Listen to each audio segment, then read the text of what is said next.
Hello friends, मैं हूं प्रशांत। स्वागत है आप लोग का हमारे यूट्यूब चैनल मिस्टर प्रशांत सर पे। देखिए, आज हम लोग बात करेंगे बायोलॉजी के बारे में। किसके बारे में बात करेंगे? बायोलॉजी। ठीक है, बायोलॉजी।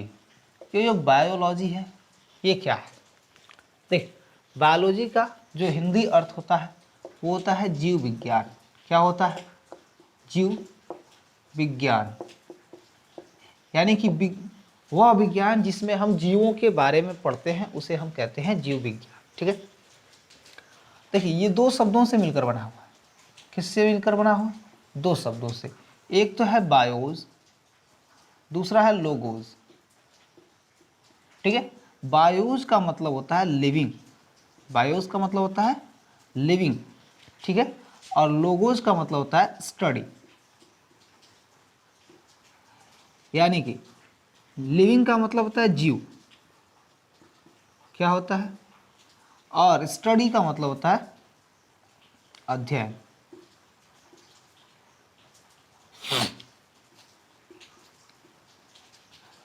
जीवित होता है लिविंग का। ठीक है, यानी कि हम लिविंग ऑर्गेनिजम्स के बारे में अगर जानकारी लेंगे तो यानी कि अध्ययन करेंगे तो उससे हम कहते हैं बायोलॉजी। ठीक है, अगर हम बात करें तो अंग्रेजी में इसका डिफिनेशन क्या हो जाएगा? तो हो जाएगा स्टडी ऑफ लिविंग ऑर्गेनिजम्स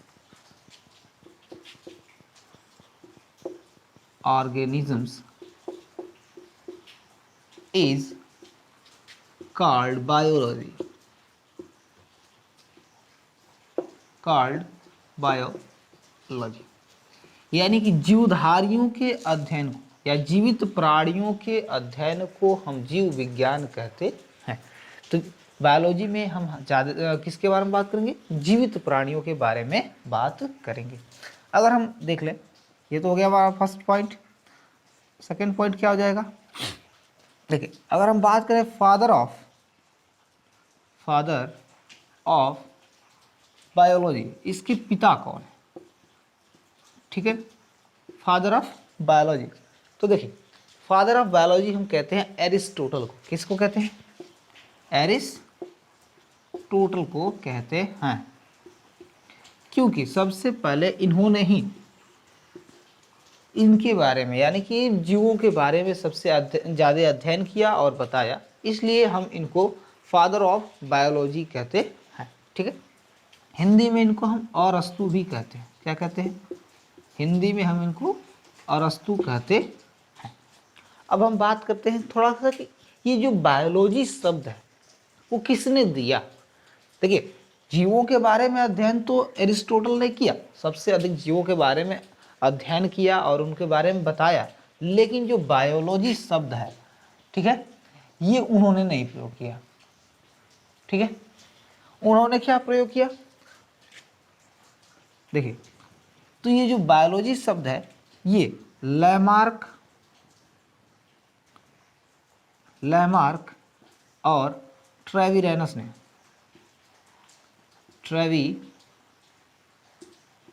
नाम के दो साइंटिस्ट थे, had coined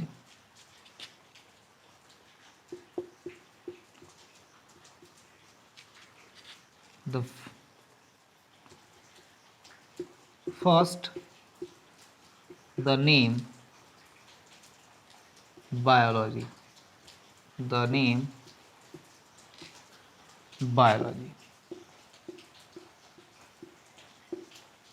ठीक है, अगर हम बात करें कि इस शब्द का जो प्रयोग है वो किसने किया, तो बायोलॉजी शब्द का प्रयोग सबसे पहले लेमार्क और ट्रेविरेनस नाम के वैज्ञानिकों ने किया।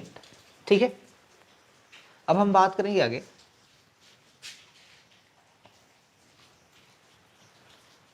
देखिए, अब हम बात करेंगे आगे कि बायोलॉजी को कैसे बांटते हैं। देखिए, तो बायोलॉजी को आगे चल के इन्होंने दो हिस्सों में बांट दिया। ठीक है, इनका क्लासिफिकेशन हो गया। बायोलॉजी का क्या हो गया? क्लासिफिकेशंस हो गया।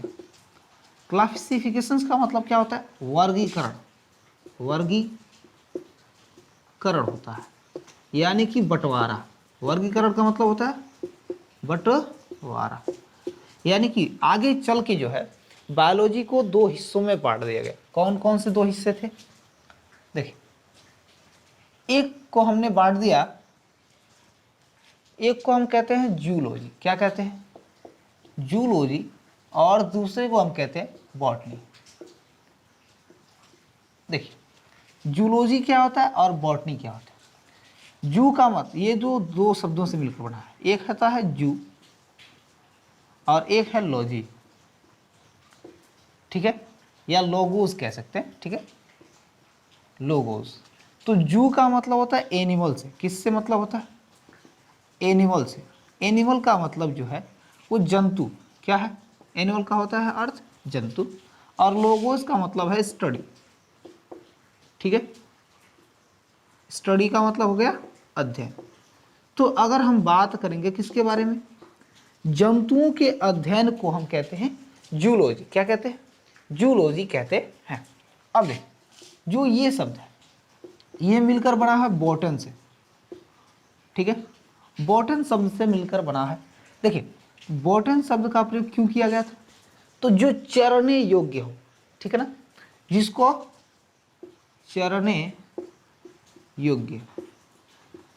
तो बात करते हैं चरने योग्य क्या हो सकता है? जिसको हम खा सकते हैं, जैसे कि पेड़ पौधे जो भी है, हरे घास जितने भी हैं, उनको चरने के काम में आते हैं। तो जिनको ये जीव खाते हैं या चरने में प्रयोग करते हैं, उन्हें हम कहते हैं बॉटन। और इसके अध्ययन को हम बॉटनी कहते हैं, ठीक है ना। और इसको हिंदी में हम वनस्पति विज्ञान कहते हैं। क्या कहते हैं? वनस्पति विज्ञान कहते हैं, ठीक है। और हिंदी में इसको जंतु विज्ञान कहते हैं, ठीक है, हिंदी में इसको जंतु विज्ञान कहते हैं। जंतु विज्ञान क्यों कहते हैं? क्योंकि इसमें जूलॉजी में हम ज़्यादातर पूरे जीवों के, यानी कि पूरे जंतुओं के बारे में पढ़ते हैं। और इसमें यानी कि बॉटनी में हम पूरे वनस्पति, यानी कि जितने भी पेड़ पौधे हैं, किसके बारे में? पेड़ पौधों के बारे में, पौधों के बारे में, ठीक है। अगर हम पेड़ पौधे के बारे में जानकारी लेते हैं तो उसको हम कहते हैं बॉटनी, ठीक। अब देखिए, इसके बारे में बात कर लेते हैं। तो इसको हम अंग्रेजी में क्या कर सकते हैं?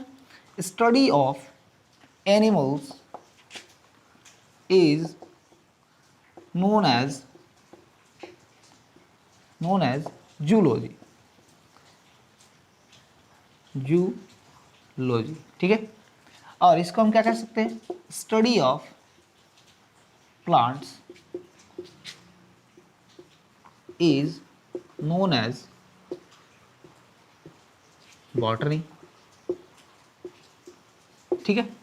ये तो हो गए, study of animals is known as zoology and study of plants is known as botany, ठीक है।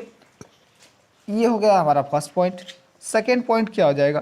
देखिए, अगर हम बात करें इनके फादर की, देखिए, तो फादर ऑफ जूलॉजी किसे कहा जाता है? तो फादर ऑफ जो जूलॉजी है वो भी अरस्तु को ही कहा जाता है, क्योंकि उन्होंने सबसे अधिक जीव जंतुओं के बारे में अध्ययन किया था और उनके बारे में बताया था। तो इसको हम क्या कहते हैं?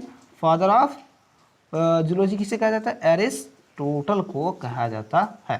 देखिए, ये हम अंग्रेजी में कहते हैं एरिस्टोटल और हिंदी में कहते हैं अरस्तु। क्या कहते हैं? अरस्तु, ठीक है। अब बात करते हैं हम थोड़ा इसमें, अगर हम बात करें किसकी? फादर ऑफ बॉटनी की, तो इन्हों किसे कहते हैं? तो father of botany is known as, चलिए, फादर ऑफ बॉटनी कौन है? इन्हें हम कहते हैं थियोफ्रास्टस। क्या कहते हैं? थियोफ्रास्टस। तो फादर ऑफ जो बॉटनी है वो कहा जाते हैं थियोफ्रास्टस, फादर ऑफ जूलॉजी जो है वो कहा जाते हैं एरिस्टोटल। इन्हें हम हिंदी में भी लिख सकते हैं थियोफ्रास्टस, ठीक है। अब देखिए, इन्हें हम फादर ऑफ जूलॉजी क्यों कहते हैं और इन्हें हम फादर ऑफ बॉटनी क्यों कहते हैं, ठीक है। तो क्योंकि सबसे अधिक इन्होंने, अरस्तु ने क्या किया था कि अब सबसे अधिक जीवों के, जंतुओं के बारे में अध्ययन किया और अपने एक किताब लिख डाली। और क्या लिख डाली? किताब लिख डाली, ठीक है। उस किताब का नाम था हिस्टोरिया एनिमेलिया। क्या नाम था? हिस्टोरिया एनिमेलिया, ठीक है। हिस्टोरिया एनिमेलिया नाम की उन्होंने एक किताब लिखी और उन्होंने इसमें 500 से अधिक, मोर देन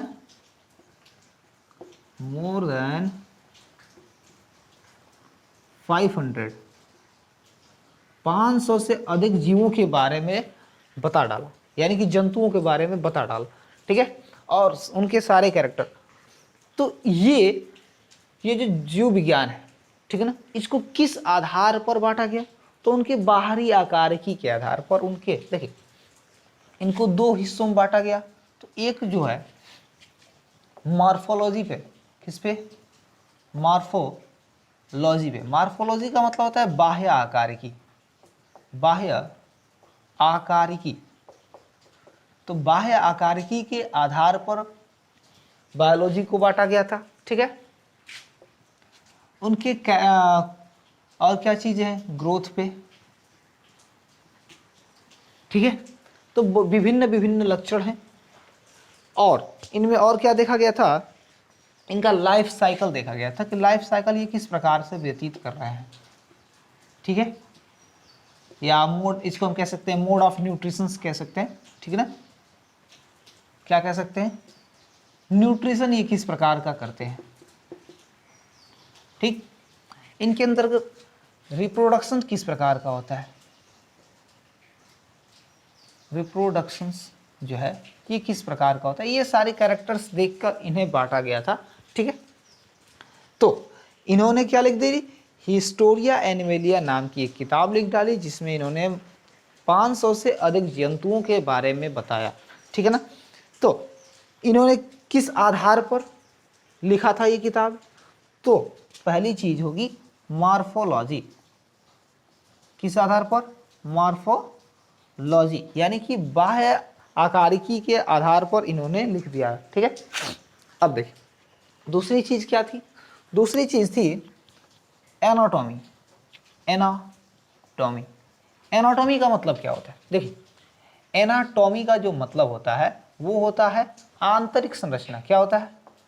आंतरिक संरचना, ठीक है। तो इन्होंने आंतरिक संरचना को भी ध्यान में रखते हुए ये किताब लिखी गई थी। अब तीसरी चीज क्या है? फिजियोलॉजी।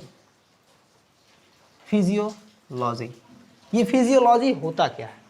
देखिए, फिजियोलॉजी का मतलब होता है, यहां पे हम देख लें, हाँ, फिजियोलॉजी। तो फिजियोलॉजी का मतलब होता है कार्य की। क्या होता है? कार्य की, उनकी कार्य क्या है, ठीक है।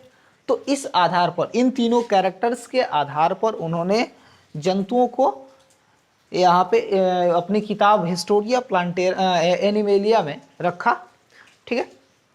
अगर हम बात कर लें तो कि अरस्तु का जो टाइम पीरियड था वो कब से कब तक रहा गया, तो ये बात होती है 384 से लेकर 322 तक, ठीक है। 384 से लेकर 322 एडी तक, सॉरी बीसी तक, ठीक है। ये 384 से लेकर 322 बीसी तक इनका जीवन काल रहा था और उन्होंने उतने जीवन काल में उन्होंने ये सारी चीज़ों को बांट डाला। ये अभी तक तो हम पढ़ रहे थे किसके बारे में? अरस्तु के बारे में। ठीक उसी प्रकार,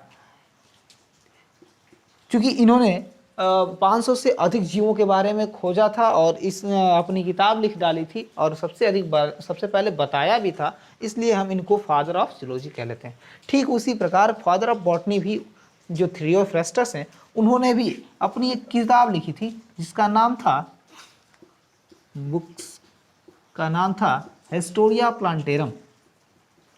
हिस्टोरिया प्लांटेरम, इन्होंने भी एक किताब लिख डाली थी जिसका नाम था हिस्टोरिया प्लांटेरम। ठीक है, अब बात करते हैं इन्होंने किस आधार पर बांटा था इसको।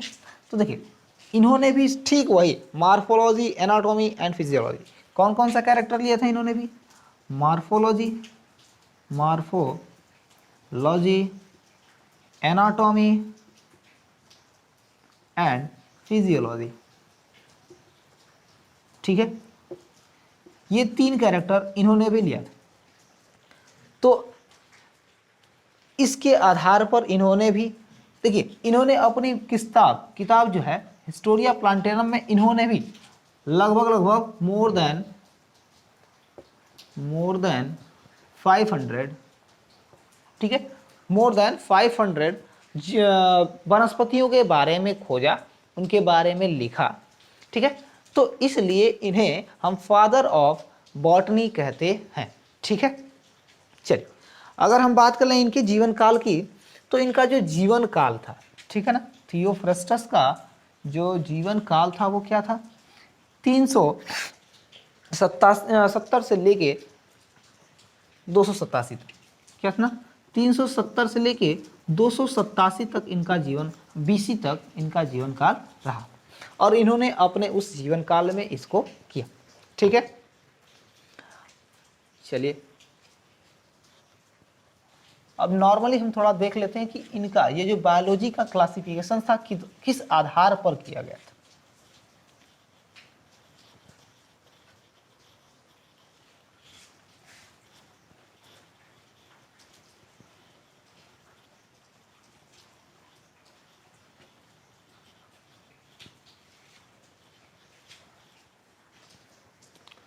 देखिए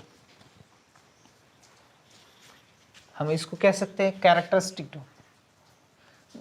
आधार, तो हमने देख लिया किस आधार पर हमने इसको बांटा था। अब हम देखते हैं कि जीवों के लक्षण क्या होते हैं, जीवों के लक्षण क्या होते हैं।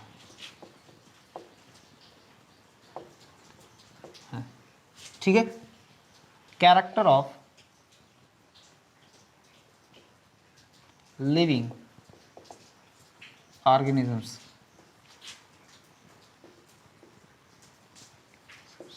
देखिए हम जीव कहते किसको है, ठीक है, अगर हम बात करें तो जीव कहते किसको है। देखिए वैसे तो नॉर्मली अभी तक हमने साइंस में पढ़ा कि जीव जो होते हैं वो 2 प्रकार के होते हैं, एक को कहते हैं हम सजीव और एक को कहते हैं हम निर्जीव। ठीक है, तो हम जो बायोलॉजी है उसमें पूरे हम सजीवों के बारे में ही अध्ययन करते हैं। तो जो जीवों का लक्षण होता है उसको हम कैसे देखते हैं, देखिए पहला उनका होता है लाइफ साइकिल। क्या वो कोई निश्चित लाइफ साइकिल, कोई भी जो सजीव होता है, जितने भी जीव हैं वो अपना एक निश्चित लाइफ साइकिल यानी कि जीवन चक्र पूरा करते हैं और उनके बाद उनकी मृत्यु हो जाती है। तो ये होता है first character of living organisms. दूसरी जो कैरेक्टर है वो होता है ग्रोथ। क्या होता है, ग्रोथ यानी कि वृद्धि, उनमें वृद्धि होती है। क्या होनी चाहिए, वृद्धि होनी चाहिए।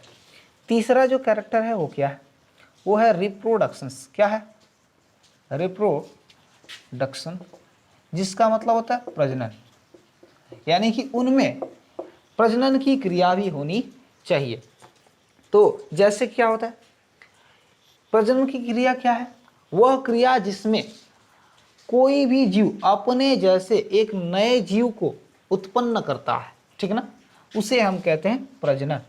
चौथा जो कैरेक्टर है वो क्या है, देखिए चौथा जो कैरेक्टर है वो है रेस्पायरेशन। ठीक है, रेस्पायरेशन यानी कि होता है श्वसन। क्या होता है,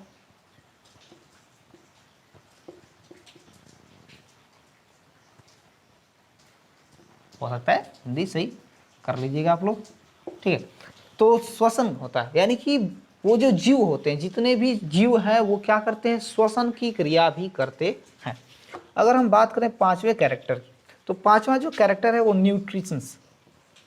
देखिए न्यूट्रिशन इनके अंदर होना जरूरी है। न्यूट्रिशन यानी कि पोषण भी होता है, ठीक है, यानी कि भोजन वो लेते हैं। छठा जो कैरेक्टर है वो क्या है, इनके अंदर मेटाबॉलिज्म की क्रिया, मेटाबॉलिज्म की क्रिया जो है वो होनी चाहिए, उपापचय की क्रिया। कौन सी क्रिया होनी चाहिए, उपापचय की क्रिया होनी चाहिए। ये सारे कैरेक्टर्स हैं, नॉर्मली हम यह कैरेक्टर लेकर इनका अध्ययन करते हैं, ठीक है। और भी कैरेक्टर हैं, जैसे कि इनके अंदर प्रोटोप्लाज्म होना चाहिए। क्या होना चाहिए, प्रोटोप्लाज्म मौजूद होता है। जितने भी जीवधारी हैं उनके अंदर प्रोटोप्लाज्म, जिसको हम कहते हैं हिंदी में जीव द्रव्य, जीव द्रव्य होता है, ये मौजूद होता है, ठीक है। तो ये हो गए हमारे जितने भी लिविंग ऑर्गेनिजम्स हैं उनके कैरेक्टर। अब हम कल से नया चैप्टर स्टार्ट करेंगे, लिविंग वर्ल्ड। क्लास 11th का चैप्टर है, ठीक है। क्लास 11th का जो चैप्टर है, फर्स्ट चैप्टर जो है लिविंग वर्ल्ड, लिविंग वर्ल्ड, इसके बारे में हम अध्ययन करेंगे, ठीक है। तो उस चीज़ के यानी कि लिविंग वर्ल्ड्स के बारे में जानकारी लेने के लिए पहले हमें जीवों के बारे में जानना होता है कि जीव होते क्या, ठीक है। चल, नमस्कार।